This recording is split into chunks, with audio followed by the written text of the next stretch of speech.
అయితే నిన్నటి దినాన్ని మనం దానియేలు గ్రంథము 12వ అధ్యాయము 3వ వచనాన్ని మనం ప్రారంభించుకున్నాం. దాన్ని ఇప్పుడు ధ్యానవాక్యంగా తీసుకుందాం.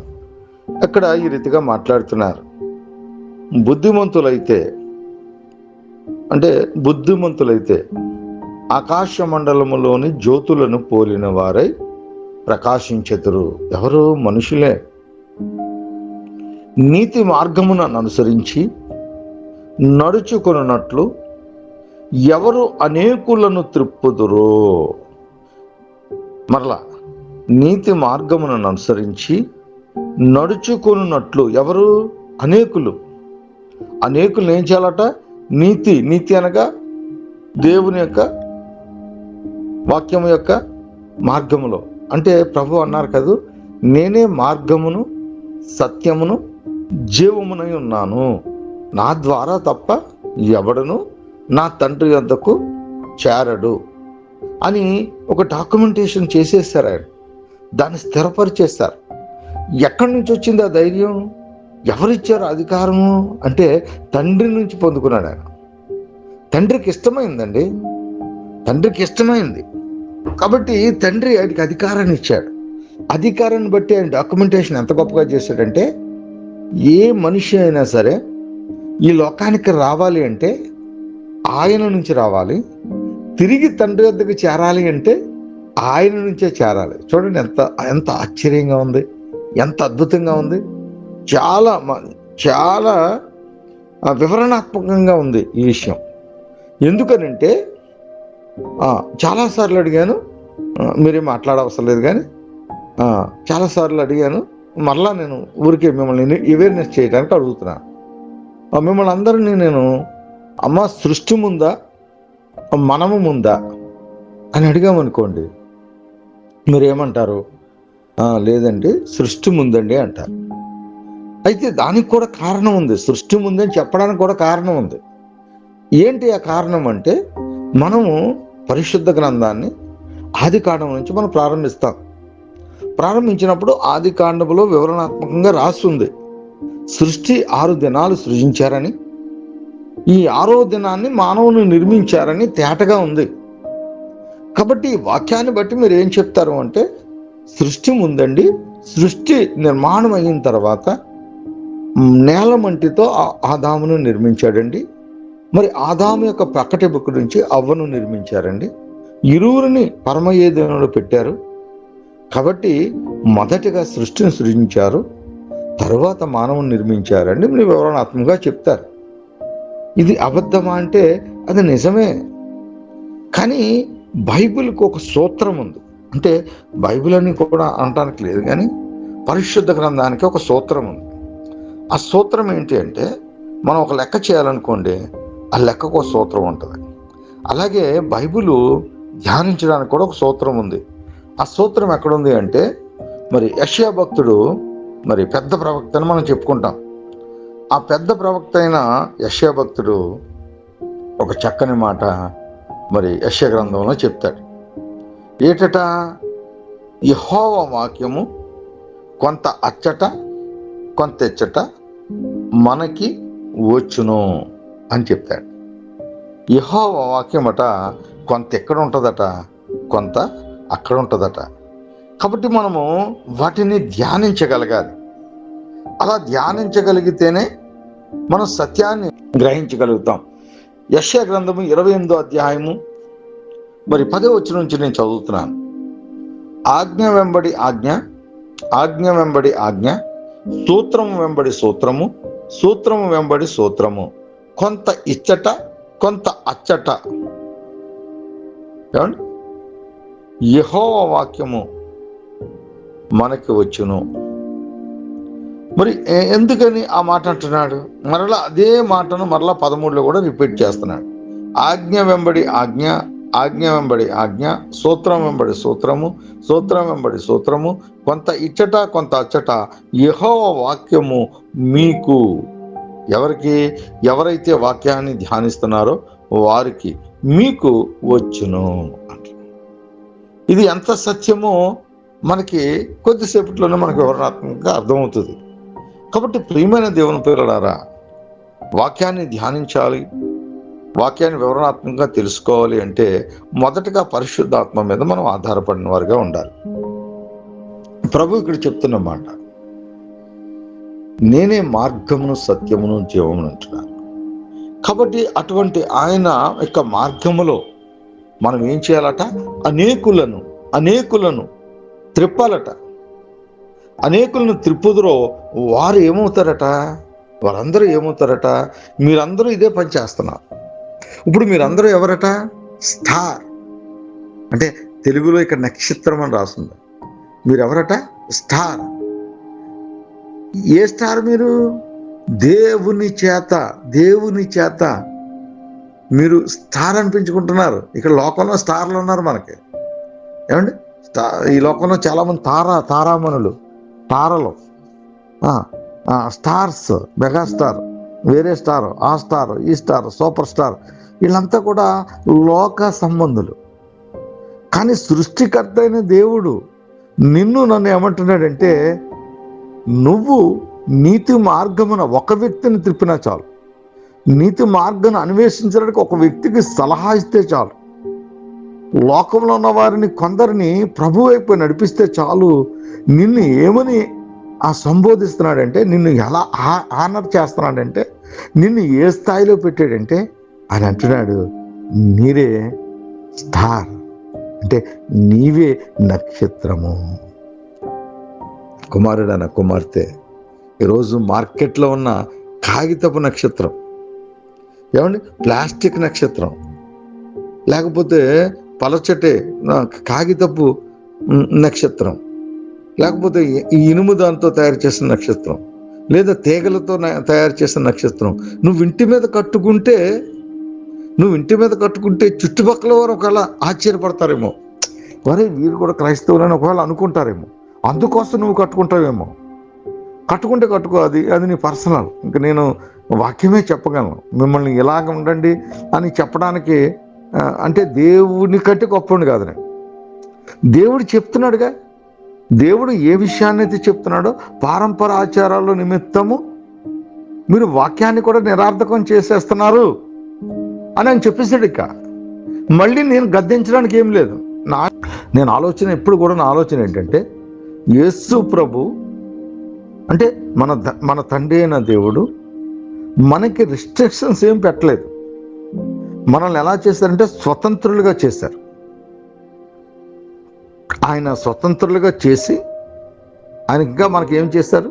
రక్షణ ఇచ్చారు, ఆయన శరీరాన్ని ఇచ్చారు, ఆయన రక్తాన్ని ఇచ్చారు, ఆయన పునరుద్ధాన శక్తిని ఇచ్చారు, ఆయన రాజ్యానికి వారసులుగా చేసుకున్నారు, యాజకత్వాన్ని ఇచ్చారు, రాజ్య పరిపాలన ఇచ్చారు, తండ్రి ఇంటికి వారసుని చేశారు. ఇన్ని చేసిన దేవుడు నీ మీద చాలా అధికారం ఉంటుంది. ఎందుకంటే నువ్వు ప్రతి కుమారుడు యేసు ప్రభు, యేసు క్రీస్తు నా రక్షకుడు, యేసు ప్రభు నా రక్షకుడు అని అంగీకరించిన ప్రతి ఒక్కరూ కూడా దేవునికి బానిసలు. ఈ విషయాన్ని కూడా సార్వత్రిక సంఘం జీర్ణించుకోలేకపోద్ది, అర్థం చేసుకోలేకపోద్ది, ఒప్పుకోదండి. కానీ లేఖనం చెప్తుంది, ఇదిగో నీవు నీ సొత్తు కాదు, నిన్ను వెల ఇచ్చి కొన్నాడు, నీవు నీ సొత్తు కాదు, వేరే ఆయన కొనుక్కున్నాడు నిన్ను అని అంత వివరణాత్మకంగా చెప్తుంటే, క్రైస్తవ సంఘము, సార్వత్రిక సంఘం ఎలా విర్రవీగుతో తెలుసండి.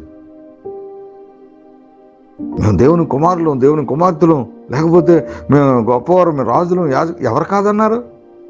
అవన్నీ నిజమే. అది ఎక్కడ? భూమి మీద కాదు. మరి ఇది మీరు వినరు, మీరు విశ్వసించరు. మీరు ఎక్కడ అంటే పరలోకంలో. ఇక్కడ శ్రమ పడండి.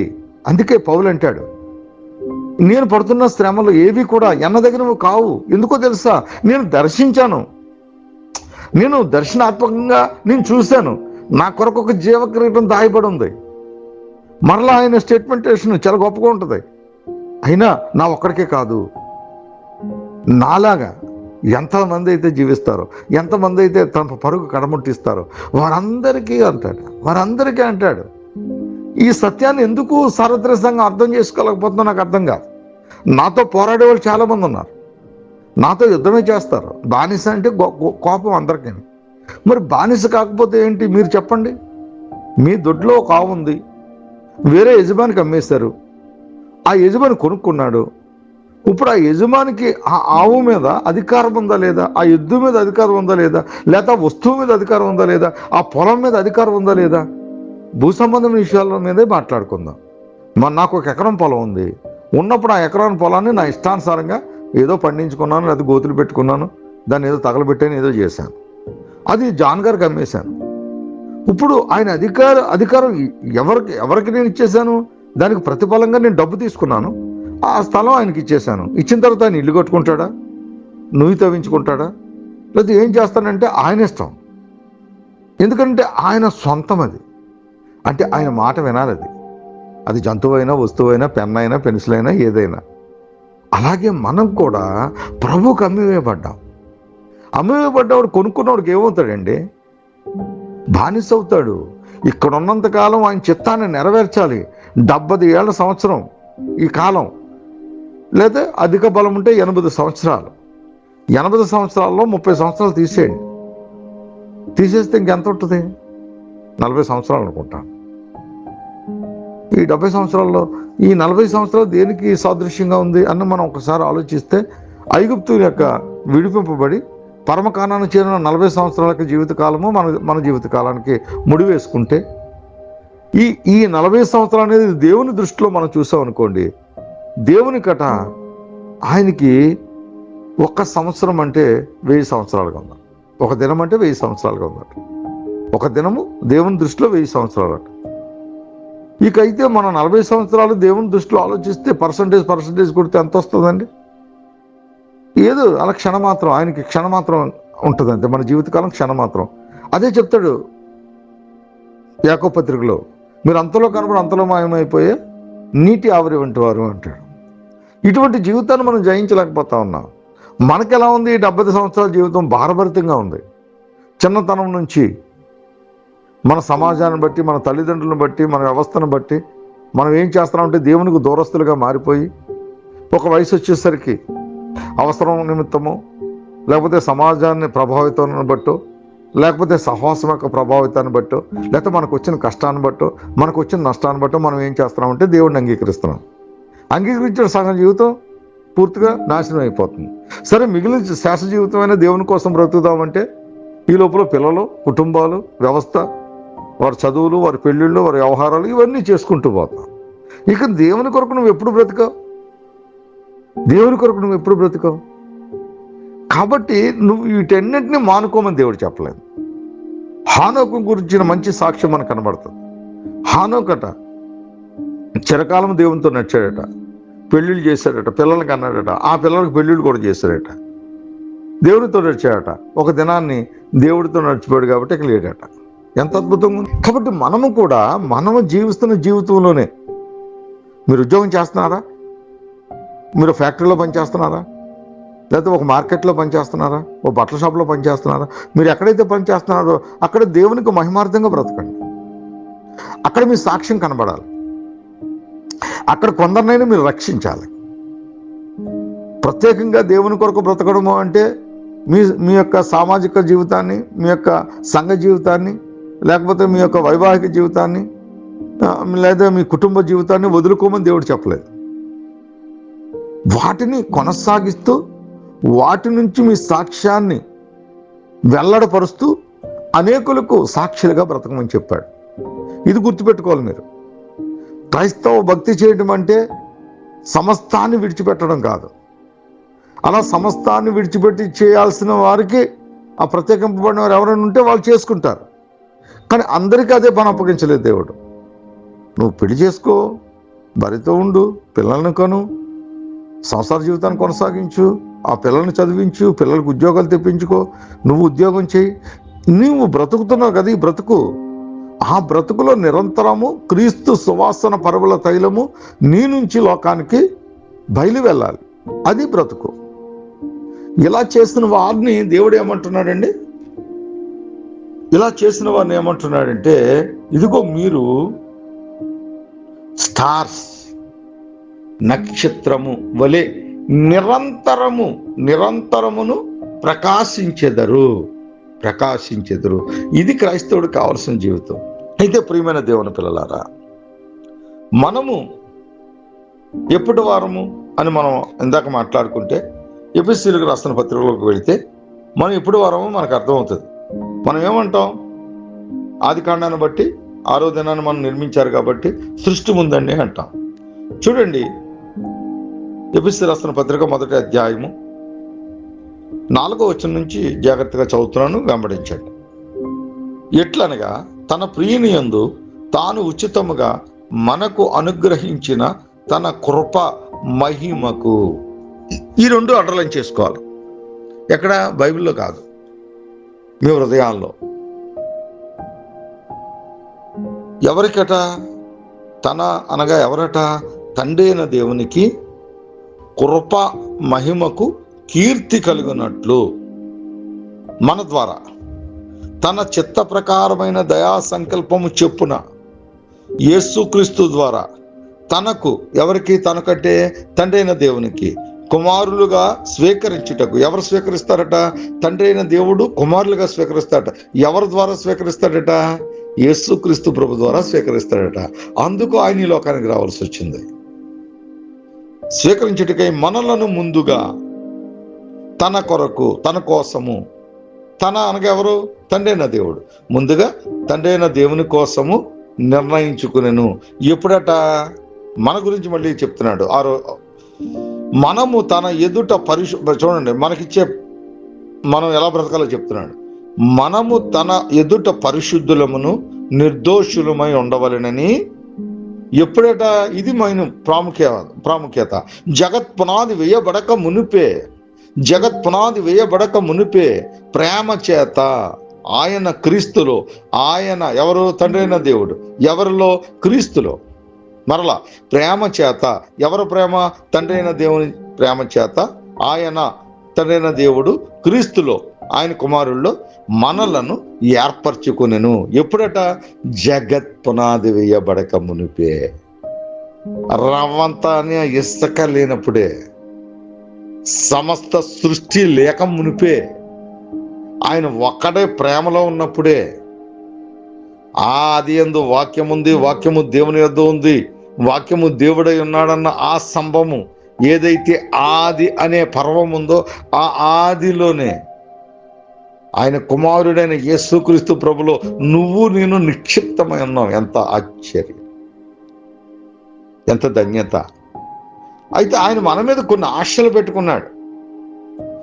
ఆయన ఎదుట పరిశుద్ధులుగా ఉండాలని ఆశపడుతూ ఉన్నాడు. మనం నిర్దోషులుగా ఉండాలని ఆయన ఆశపడుతూ ఉన్నాడు.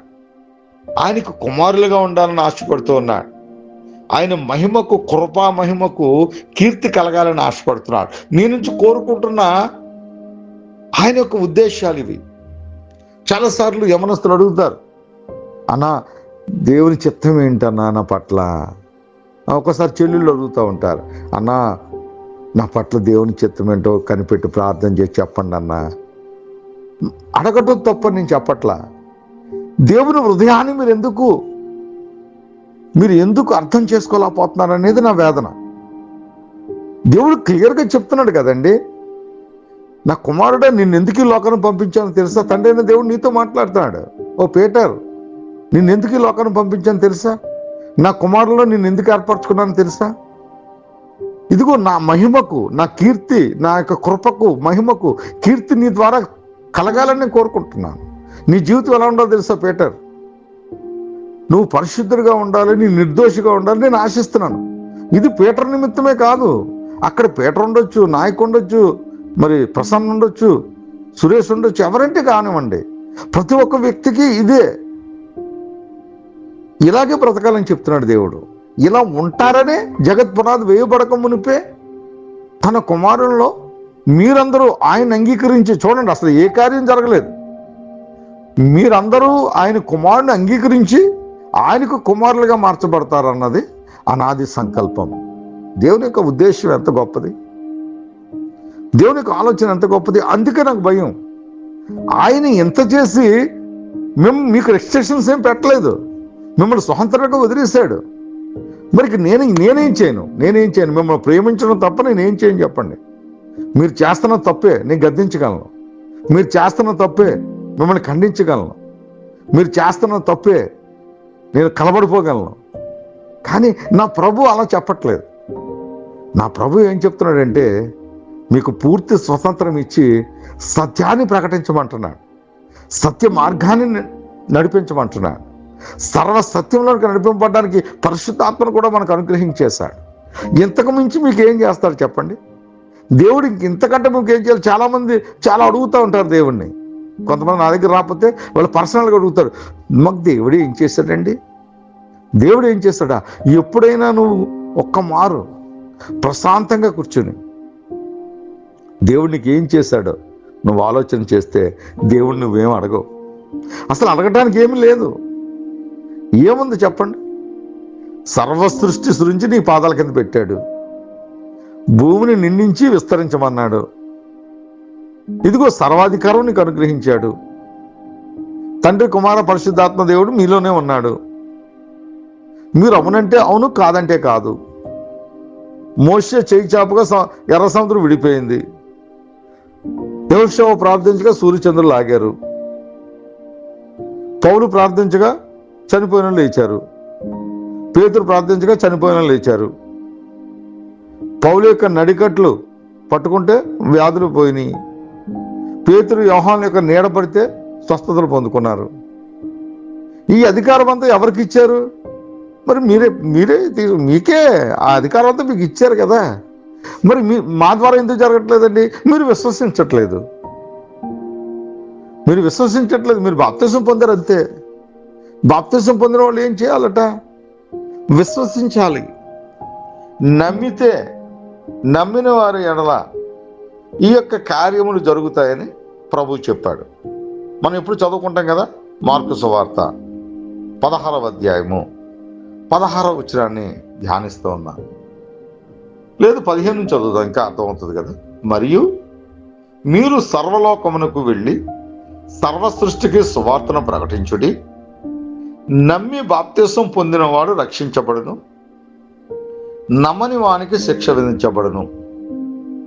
నమ్మిన వారి ఎడల లేదా నమ్మిన వారి వలన, ఏమండి, నమ్మిన వారి వలన ఏది నమ్మాలి? ఇదిగో మేము బాప్తిసం పొంది రక్షించబడ్డామని నమ్మాలి. నమ్మి విశ్వసిస్తే మీలోనికి తండ్రి కుమార పరిశుద్ధాత్మ త్రియేక దేవుడు మీలో నివసిస్తాడు, మీతోనే ఉంటాడు. అది మీరు నమ్మినట్లయితే, భాను అదే నమ్మింది. భానుకు నేను ఒక్క మాట చెప్పాను, ప్రతిదానికి ఏడుస్తుంది, ప్రతిదానికి గాబరా పడిపోతుంది, ప్రతిదానికి భయపడిపోతుంది. ఒకరోజు కోపం వచ్చింది నాకు. కోపం వచ్చి ఒకసారి అయితే కోపంగానే మాట్లాడాను. ఆ తర్వాత మళ్ళీ వస్తుంది. ఆ వచ్చినప్పుడు సరే ఇలా కాదు అని చెప్పి ఒక తండ్రి కుమార్తెకు చెప్పినట్లుగా, అంటే అమ్మా వాడు గుర్తుపెట్టుకో అని చెప్పి ఇదే చెప్పాను. నమ్మిన వారి ఎడల ఈ సూచక క్రియలు కనబడను. ఏ సూచక్రియలు? నా నామమున దెయ్యములను వెళ్ళగొట్టెదరు. మీ గొప్ప లేదు ఇక్కడ. మళ్ళీ ఇక్కడ మీ గొప్ప ఏం లేదు. యేసు నామము, నా నామము చెప్పున దెయ్యములు వెళ్ళగొట్టెదరు, క్రొత్త భాషలు మాట్లాడెదరు. ఇది కూడా మీ గొప్ప ఏం కాదు. ఆయన నామంలో పాములను ఎత్తుబట్టెదరు. పాములను ఎత్తుబట్టం అంటే దారంటి వెళ్ళి పాములు కాదు సుమా, గట్ల నుంచి వెళ్ళి పాములు కాదు. పాములు అనగా విషతుల్యమైన మనుషుల మధ్య, విషతుల్యమైన ఆలోచనల మధ్య, విషతుల్యమైన వివేకవంతులైన మనుషులు మన మధ్య ఉంటారు. వారి ఎడల చెబుతున్న మాటలు ఇవి. మరణకరమైనది త్రాగటము అంటే ఏదో పొలాలకు మందు కొట్టే మందు తాగేసి కాదు. మన ప్రాణం మీదకి వచ్చే దేన్నైనా సరే నిశ్చయముగా అది మనకి హానికరము కాదు. ఎందుకు? మనలో త్రియేక దేవుడు వసిస్తున్నాడు అని మీరు విశ్వసించినప్పుడు. ఏమండి, మరి రోగుల మీద చేతులుంచినప్పుడు చాలామంది చేయి వేయడానికి భయపడతా ఉంటారు. నీలో ఏముంది? జీవం ఉంది. రోగస్తుడికి ఏంటి? జీవం తగ్గుతుంది. జీవము క్షీణిస్తుంది. క్షీణించింది కాబట్టి అనారోగ్యం పాలయ్యాడు. కాబట్టి నువ్వు జీవం కలిగి ఉన్నావు. నీలో వాక్యము ప్రసరింపబడుతూ ఉంది. త్రియేక దేవుడు నీలో ఉద్యోగపడుతూ ఉన్నాడు. కాబట్టి నువ్వేం చేయాలి? ఆ రోగిగా ఉన్న వ్యక్తి మీద నువ్వు ప్రేమతో చెయ్యించాలి. ఆనాడు పేతురు యొక్క అత్తగారు చేతిని ముట్టడం ద్వారా అత్తగారు స్వస్థత పొందుకుంది. కాబట్టి వ్యాధిగ్రస్తుల దగ్గరికి వెళ్ళినప్పుడు మీరు చేతులు ఉంచాలి. మీరు చేతులు ఉంచితే చాలట, వారు స్వస్థత పొందుతారట. ఇలాగున్న ప్రభు అయిన యేసు వారితో మాట్లాడిన తరువాత ఆయన తండ్రి అయిన దేవుని కుడి పార్శ్వను కూర్చోవడానికి లేదా ఆశీనుడై ఉండడానికి వెళ్ళారట. అయితే కింద వివరణాత్మకంగా చెప్తున్నాడు, ఎందుకు ఈ అధికారము మనకి ఇచ్చాడు, ఎందుకు ఈ అధికారం మన నుంచి బయలు వెళ్ళాలి అనేది మనం ఇప్పుడు ప్రశ్నించుకుంటే 20లో కంక్లూజర్ ఇస్తున్నాడు, డాక్యుమెంటేషన్ పరిపూర్ణం చేస్తున్నాడు. వారు బయలుదేరి వాక్యం అంతటా ప్రకటించిరి. ప్రభు వారికి సహకారుడై ఉండి వాక్యాన్ని ప్రకటిస్తే ప్రభు ఏమవుతాడట? మనకి సహకారిగా ఉంటాడట. వెంటనే జరుగుచున్న ఆ అద్భుత ఆశ్చర్య కార్యాలను నిమిత్తము ఏమి స్థిరపరచబడుతుందట? వాక్యము. వాక్యము వాక్యము అనగా దేవుడు. ఈ దేవుడు ఈ కార్యాలను బట్టి వారి హృదయములో స్థిరపరచబడతాడట. ఆమేన్. కాబట్టి ప్రియమైన దేవుడి పిల్లలారా, మీకు పరిపూర్ణమైన అధికారం దేవుడిచ్చాడు. పరిపూర్ణమైన అధికారం మీకు అనుగ్రహించాడు. మీకు రక్షణానందాన్ని ఇచ్చాడు. లోకం నుంచి మిమ్మల్ని వేరుపరిచాడు. ఆయన ప్రేమను పంచాడు. కృపావరాలను ఇచ్చాడు. ఆత్మఫలం ఇచ్చాడు. ఇక మీకు కావలసింది ఏంటంటున్నారు? మీరు ఏమడుగుతారు దేవుణ్ణి? అడగాల్సింది ఏంటి తెలుసా? ప్రభువా, నా ఇంటి పక్క వారిని రక్షించు. మీరు అడగాల్సింది ఏంటి తెలుసా? ప్రభువా, నా ఇంటి పైన ఉన్న వారిని రక్షించు. ఇదిగో డ్రగ్స్కి ఈ దేశమంతా కూడా యువత, యవన కాలంలో ఉన్న బిడ్డలు డ్రగ్స్కి ఎడిట్ అవుతున్నారు. ఆ యొక్క బంధకాల నుంచి వారిని రక్షించు. మీరు ఎందుకు ఉపవాసం ఉండాలి తెలుసా? అనేకులు వ్యభిచారమని కాడి కింద నలిగిపోతున్నారు. ఆ కాడి మాను మేకులు పీకడానికి మీకు అధికారం ఉంది. అందు నిమిత్తం ఉపవాసం ఉండాలి. ఉపవాసానికి కూడా ఒక వయసు ఉందండి. మా అమ్మ ఉపవాసం ఉంటుంది. నాకు ఇష్టం లేదు మా అమ్మ ఉపవాసం ఉండటం. అంత అవసరమా మా అమ్మకి? మా అమ్మ మాట చెప్తే చాలు, మా అమ్మ నోటితో మాట పలికితే చాలు, దేవుడు చేస్తాడు. ఇంకా ఉపవాసం ఉండడం ఏంటి? ఉపవాసం ఎవరు ఉండాలి తెలుసా? యవ్వన బిడ్డలు ఉండండి. యవ్వన కాలంలో భర్తలను పోగొట్టుకునే విధవరాండ్రు ఉంటారు, వారు ఉండండి. తల్లిగారు వయస్సుకు వచ్చేసరికి, మీరు ఎవరైనా సరే ఆ వయసుకు వచ్చేసరికి మీరు శరీరాన్ని హింస పెట్టుకోవాల్సిన పని లేదు. మీరు అవునంటే అవును, కాదంటే కాదు. ఎందుకు అంటున్నానంటే, మీరు విశ్వసించండి, మీలో ఉన్న దేవుడు చేస్తాడు. పేతురు యోహాను దగ్గర మీరు ఏమి నేర్చుకున్నారు? పేతురు యోహానులు ఒకటే చెప్పారు, మా యొద్ద వెండి బంగారము ఏమీ లేదు, మా నుంచి నువ్వేమీ ఆశించొద్దు. మా వద్ద నుంచి భూ సంబంధమైన ఏది ఆశించొద్దు. మా దగ్గర ఒక శక్తివంతమైన నామం ఉంది, పర సంబంధమైన నామం అది. ఆ నామాన్ని బట్టి నీకు ఇవ్వాల్సింది ఇస్తాం అని వాడు ఏం చేస్తారంటే, నువ్వు లేచి నిలబడన్నప్పుడు వాడు వెంటనే దిగ్గున లేచి నిలబడ్డాడు. అటువంటి శక్తివంతమైన ఆ వ్యక్తులు మీరు ఎప్పుడు విశ్వసిస్తే, పెద్దవారు ఎవరు కూడా, అమ్మే కాదు అమ్మ వయసు ఉన్నవారు ఎవరు కూడా ఉపవాసాలు ఉండవద్దు. నా యందు దయించి శరీరాన్ని హింస పెట్టుకోవద్దు. మీరు శరీరాన్ని హింస పెట్టుకోవాల్సింది ఎక్కడ అంటే, ఇదిగో అనేకులు నశించిపోతున్నారు. అనేకుల యొక్క కాడిమాలను విరగొట్టడానికి, అనేక మంది బంధకాలను తెంచడానికి, అనేకుల కొరకు మీరు ప్రయాసపడటానికి మీరు ప్రార్థించండి, కన్నీరు కార్చండి, తప్పులేదు. ఉపవాసాల నుండి చేయాల్సిన పని పెద్దవారు ఎవరికి కూడా లేదు. ఎందుకంటే ప్రభు సమస్తము ఎరిగినవాడు, ప్రభు సమస్తాన్ని చూస్తున్నవాడు. ఆయన మీలోనే ఉన్నాడు, మీతోనే ఉన్నాడు. కాబట్టి ప్రత్యేకంగా మీరు వేరే దృష్టి ఉంచాల్సినంత అవసరత లేదు. కాబట్టి ప్రియమైన దేవుని పిల్లలారా, ఒక భానుప్రియ కాదు, మీరు అట్టి రీతిగా విశ్వసించాలి. నాకు ప్రసన్నకి చాలాసార్లు అడిగేవాడు తమ్ముడు నన్ను, అన్న ఆత్మదేవుడిని పొందుకుని భాషలతో మాట్లాడు. నేను ఎన్నోసార్లు చెప్పాను తమ్ముడికి, తమ్ముడు అవసరం లేదు, నువ్వు వాక్యంతో కట్టబడు. అయితే భాషలు నీ కొరకు కాదు, స్వస్థతలు నీ కొరకు కాదు, ఏది నీ కొరకు కాదు. నీ ఎదుటి వ్యక్తిని ప్రేమించి, నీ ఎదుటి వ్యక్తిని దేవుడు నీ ద్వారా ఆస్వాదించాలి అన్నప్పుడు ఖచ్చితంగా నీ ద్వారా జరిగించాల్సిన కార్యాలు జరిగిస్తాడని చెప్పినప్పుడు తమ్ముడికి ఒకవేళ ఇబ్బంది ఆ రోజుకి నచ్చదు. కానీ మాతో సహవాసంలో లేకపోయినప్పటికీ మరి నిన్న నా కొరకు ప్రార్థించింది చెల్లి ఇందు. మరి ఎంత చక్కని ప్రార్థన చేసింది. ఇంచుమించు 5 minutes కేవలం ఆత్మపూర్వకంగా భాషలతో మరి ప్రేయర్ చేసింది. ఎలా వచ్చింది ఆ యొక్క శక్తిని? ఎవరిచ్చారు? ఎవరి ద్వారా పొందుకుంది అంటే, నేను ఇచ్చాను, కాళీవర్ణ ఇచ్చాడు, జానాన్ని ఇచ్చాడు, ఇది కాదు. ఈ యొక్క అధికారము ఎవరిస్తారు అంటే, ఇదిగో నిత్యముగా తండ్రి అయిన దేవుడు ఆ కుమారుడిని యేసుక్రీస్తు ప్రభువు ద్వారా ఇదిగో మిమ్మల్ని అభిషేకిస్తూ ఉన్నాడు. ఎందుకో తెలుసా? నన్ను ప్రేమించాడు నా దేవుడు. నా చెల్లిని నిలవబెట్టుకున్నాడు. ఆమె మోకరించి ప్రార్థించిందో, నిలబడి ప్రార్థించిందో, కూర్చుని ప్రార్థించిందో నాకు తెలియదు, కానీ ఆత్మలో ప్రార్థించిందని మాత్రం నాకు తెలుసు. ఎందుకంటే నాకే కాదు, మీ అందరికీ తెలుసు. ఇది ఒక సాక్ష్యం. కాబట్టి ప్రియమైన దేవుని పిల్లలారా, మీరందరూ కూడా విశ్వసించండి అంతే, మీరు నమ్మండి అంతే. మీరు ఎలా నమ్ముతారంటే, విశ్వాసం అనేది ఎలా ఉండాలి తెలుసా? గుడ్డిగా ఉండాలి. దేవుడు అదే కక్కులో చేస్తాడు. దేవుడు కూడా అది ఇష్టమట. దేవుడు కూడా అదే తెలియపరిచాడు మనకి.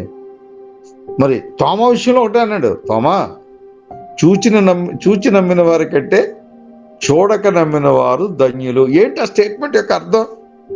దేవుడు ఎందుకు ఇచ్చాడు ఆ స్టేట్మెంట్ అంటే, ఇదిగో ఆయన వెతికాడు. నీ యొక్క సిలువ ఆ మేకుల యొక్క గాయాలు నేను వేలు పెట్టి చూడాలబ్బా, నేను నమ్మను. ఆ పక్కడెముకలో వేలు పెట్టి చూడాలి, నేను నమ్మను. అంటే ఇది మంచిదా అది మంచిదా అంటే అదో పెద్ద డిబేటబుల్. కాబట్టి ప్రియమైన దేవుని పిల్లలారా, మొదటిగా మనము స్థిరమైన విశ్వాసము, ఏ విశ్వాసం కలిగి ఉండాలి అంటే, ఇదిగో నా దేవుడు నాలో వసిస్తున్నాడు, నాలో జీవిస్తున్నాడు, నాలో నివసిస్తున్నాడు. ఎందుకు? మీరు దేవుని ఇల్లై ఉన్నారు, ఇది నమ్మాలి. మీరు జీవము గల దేవునికి ఆలయమై ఉన్నారు, ఇది నమ్మాలి. మన వాళ్ళు ఏం చేస్తారు తెలుసా? మీరు ఆలయాలు అయ్యుండి ఎక్కడ ఆలయం ఉందో ఆలయాన్ని వెతుక్కుంటూ వెళ్తారు. ప్రభు కూడా చక్కటి స్టేట్మెంట్ చేశాడు. స్తెఫను ద్వారా మరణ వాంగ్మూలం అంటారు, నేనైతే మరణ వాంగ్మూలము అంటాను. మరి అన్నిటికంటే ప్రతిష్టమైనది మరణ వాంగ్మూలం. ఆయన మరణించబోతున్నప్పుడు ఆయన చెప్పిన మాట్లాడి తెలుసా? నేను హస్తకృత్యములలో నివసించాను అన్నాడు. అది మరణ వాంగ్మూలం అని నేను అంటాను. మీరు నమ్మకపోతే నమ్మకపోవచ్చు. ఇక తర్వాత చంపిస్తారు ఆయన, అందుకని మరణ వాంగ్మూలం. ఏమని చెప్పాడు స్తెఫను? దేవుని యొక్క ఉద్దేశాన్ని చెప్పాడు. దేవుడు ఏమంటున్నాడట? అసలు మీరు హస్తకృత్యాల్లో ఉంటారని మీరు ఎలా అనుకుంటున్నారు? నా సింహాసనము ఆకాశము, నా పాదపీఠం భూమి అయి ఉంది. అటువంటి నాకు మీరు ఎటువంటి హస్తకృత్యమైన ఆలయాన్ని కట్టెదరు? నేను దానిలో పడతానా అని చెప్పి ఆయన అంటున్నాడు.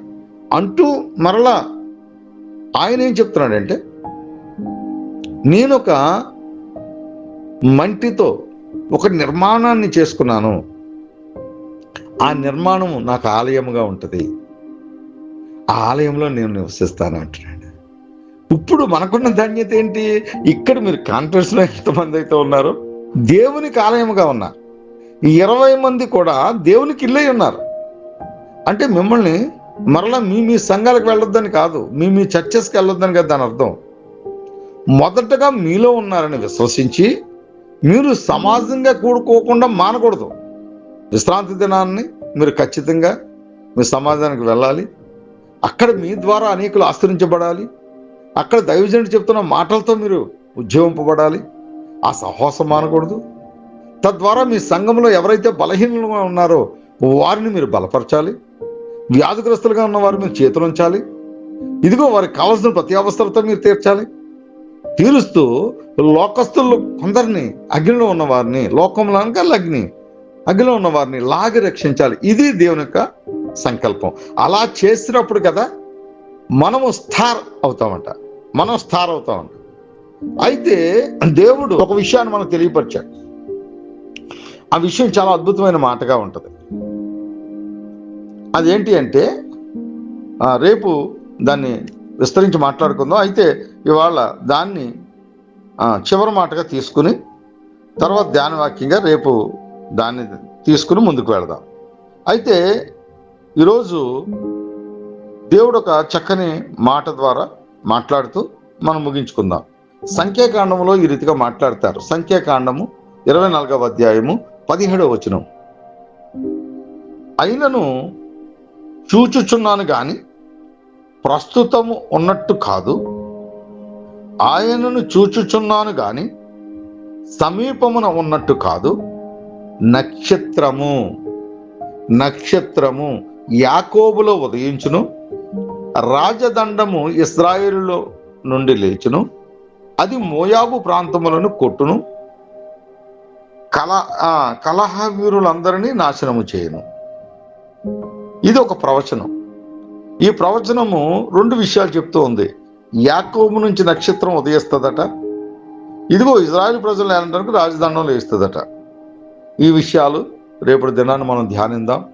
ఆ యాకోబులో ఉదయించిన నక్షత్రం ఎవరో, అది ఏ రీతిగా ఎవరిని గైడ్ చేసిందో, ఎవరిని ఎవరి వద్దకు నడిపించిందో అనే ఒక ప్రాముఖ్యమైన విషయాలతో రేపు లక్షవారం అనుకుంటాను దాన్ని మనం పరిపూర్ణం చేసుకుందాం. మరి ఇంతవరకు మీరు శ్రద్ధగా విన్నారని విశ్వసిస్తున్నాను.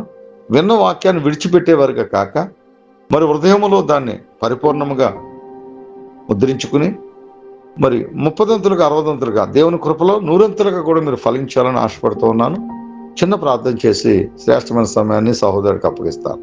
మహోన్నతుడ మహాకృప కలిగిన తండ్రి, దయగల రాజా, ఇంతవరకు మీరు మాట్లాడిన ప్రతి మాటను బిడ్డల యొక్క హృదయాల్లో మరి మీరు ముద్రించారని విశ్వసిస్తున్నాను. నాయన తర్వాత ప్రభా మరి దైవజనులు ప్రార్థిస్తుంటట్టుగా నాయన వాటిని నీరు పోసి ఫలింపజేయలాగన వృద్ధిపరచులాగన మీరే సహాయపడి నాని కాన్ఫిడెన్స్ ద్వారా మరి కాన్ఫిడెన్స్ యొక్క బిడ్డల ద్వారా కుటుంబాల ద్వారా ఘనత, మహిమ, కీర్తి, ప్రభావం యావత్తు మీరు పొందుకుంటారని, తద్వారా దైవాశీర్వాదాన్ని బిడ్డలందరి మీద కుమ్మరింపు చేస్తారని యేసు పరిశుద్ధ నామములో ప్రార్థనా విజ్ఞాపన అడిగి వేడుకుని పొందుకుని ఉన్నాం మా పరమ తండ్రి. ఆమేన్.